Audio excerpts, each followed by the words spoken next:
Friends welcome back to my channel केमन आছো তোমরা আশা করি সবাই খুব ভালো আছে সুস্থ আছে আর আমিও খুব ভালো আছি। এখন বাজে প্রায় 9:30 আর এখন থেকে তোমাদের আমি ব্লগটা স্টার্ট করছি। তো আজকে হচ্ছে বাবা লোকনাথের উৎসব। তো আজকে আমি ভেবেছি আমার বাড়িতে ছোট্ট করে বাবা লোকনাথকে প্রতিষ্ঠা করব আর নিজেই একটু পুজো দেব। তাই জন্য আমি স্নান টান করে রেডি হয়ে গেছি আর বাবা লোকনাথকে একটু সাজিয়ে গুছিয়ে নিচ্ছি, আমার ঠাকুরকে একটু সাজিয়ে গুছিয়ে নিচ্ছি। এই দেখো, চলো স্টার্ট করি, তারপর তোমাদেরকে দেখাচ্ছি।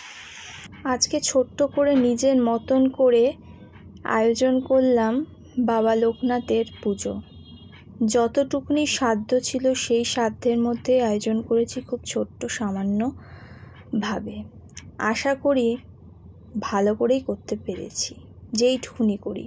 আর মন থেকে যদি যেইটুকুনি তুমি করো না, ঠাকুরকে তৃপ্তি করে যদি তুমি করো, সেটা কিন্তু ঠাকুর নেন। আর আমি বেরিয়ে পড়েছি আজকে রিয়ার ঠিকানায় যাব। তার আগে যাব হচ্ছে বাবা লোকনাথের ওই আগের দিন তোমাদের দেখিয়েছিলাম যে নিমন্ত্রণ পত্র দিয়েছিল, আর ওখানটা একটা ডালি বুকও করেছি। আর একটু পুজো দিতে যাব বাবা লোকনাথের ওখানে মন্দিরে আর কি। আর এখানটায় আমার আজকে ভাগ্যটা এতটাই খারাপ, অটো তো প্রথম কথা পাচ্ছিলামও না। তারপরে শেষমেশ যখন অটো পেয়েছি, আগে গড়িয়াহাটের অনেক আগে মানে ফান রোডে নামিয়ে দিয়েছে। ওখান থেকে হেঁটে গড়িয়াহাট মোড়ে এসেছি, কিছুতেই বাস পাচ্ছি না। এদিকে তো কাজের মাসি ফোন করছে যে সে চলে এসেছে, 11টার মধ্যে সে চলে আসে। অবশেষে কি করেছি, ট্যাক্সি ধরেছি। ট্যাক্সি করে এখন যাচ্ছি রিয়ার ঠিকানায়। টাকায় টাকা যাচ্ছে, কাজের কাজ কিন্তু কিছুই হচ্ছে না, সে আমি নিজেও বুঝতে পারছি। জানি না এটার ব্যবস্থাটা কিভাবে আমি করব। আর এই ট্যাক্সি করে যেতে ভালো তো লাগেই, কিন্তু টাকা কিন্তু ভালোই খরচ হয়। অত ফ্যান্টাসি মারবার মতন এখন সামর্থ্য অত নেই। আর যাই হোক, এখানটা চলে এসেছি বাবা লোকনাথের মন্দিরে। এই দেখো বাবা লোকনাথকে কি সুন্দর লাগছে, আজকে ফুল মালা দিয়ে সাজানো হয়েছে, অপূর্ব সুন্দর লাগছে বাবা লোকনাথকে। আর বাবা লোকনাথ আজকের জন্য না, সব সময় সর্বদাই কিন্তু সুন্দর। এই দেখো লোকনাথ ধাম থেকে আমার এই ডালিটা বুক করা ছিল, এইখানটায় দিয়ে দিয়েছে। ছিল পোলাও, আলুর দম, বেগুনি আর আমিত্তি একটা। 100 টাকার থালি ছিল, বাট ভালো ছিল।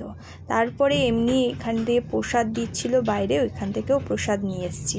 এই প্রসাদগুলো কিন্তু আমরা একা খাবো না, ডিস্ট্রিবিউট হবে। আমার শ্বশুর বাড়িতেও দেবো, বাপের বাড়িতে দেবো, আমরা নিজেরাও খাবো। তো চলো তাহলে এগুলো ডিস্ট্রিবিউটটা করি। এখন বাজে প্রায় 4টে, আমাদের খাওয়া দাওয়া হয়ে গেছে, ঠাকুরও দিয়ে দিয়েছি, গাছে জল দিয়ে দিয়েছি, আর কিছু কম্পিউটারাইজ কাজ ছিল সেগুলোও কমপ্লিট হয়ে গেছে। এখন আমি যাবো ওই বাড়িতে, বাপের বাড়ি যাব। মাও আজকে পুজো দিয়েছে, নিমন্ত্রণ করেছে। তারপর ওখান থেকে যাব হচ্ছে শ্বশুর বাড়ি। এখন এসছি বাবার বাড়িতে, আর ও তো খেতেই ব্যস্ত। আর এই দেখো প্রসাদ নিয়ে এসছি, প্রসাদগুলো দিয়ে দিই, তারপর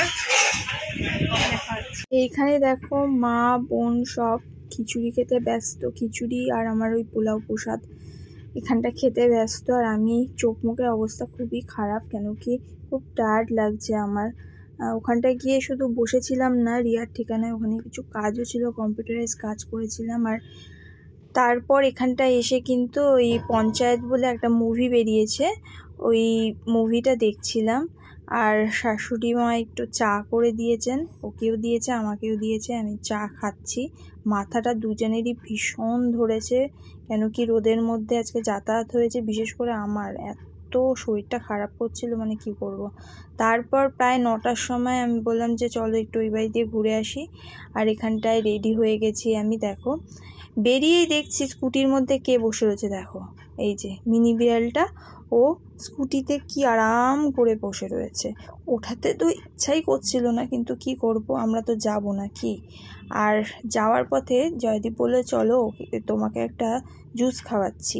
আসলে দুপুরবেলা তো ওই পোলাও তারপরে একটু খিচুড়ি খেয়েছি, পেটটা কেমন একটা হয়েছে, তো বললো যে চলো ফ্রেশ লাইম সোডা বা জলজিরা কিছু খাওয়া যাক। তো এটা একটা নতুন দোকান খুলেছে রথতলার এখানটায়, তো ফ্রেশ লাইম সোডা আমি নিয়েছিলাম, আর ও নিয়েছিল হচ্ছে জলজিরা। টেস্ট খারাপ ছিল না, বেশ ভালোই।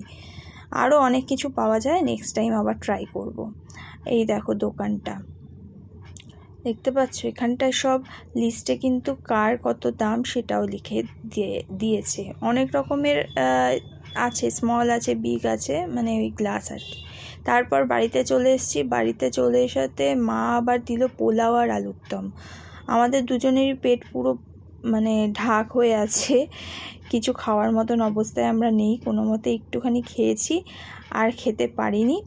যাই হোক, এইভাবেই আজকে বাবা লোকনাথের পুজোর দিনটাকে কাটলো। ভালো খারাপ সব কিছু মিলিয়ে। ভিডিওটা কেমন লাগলো জানতে কিন্তু ভুলো না। Tata, bye bye.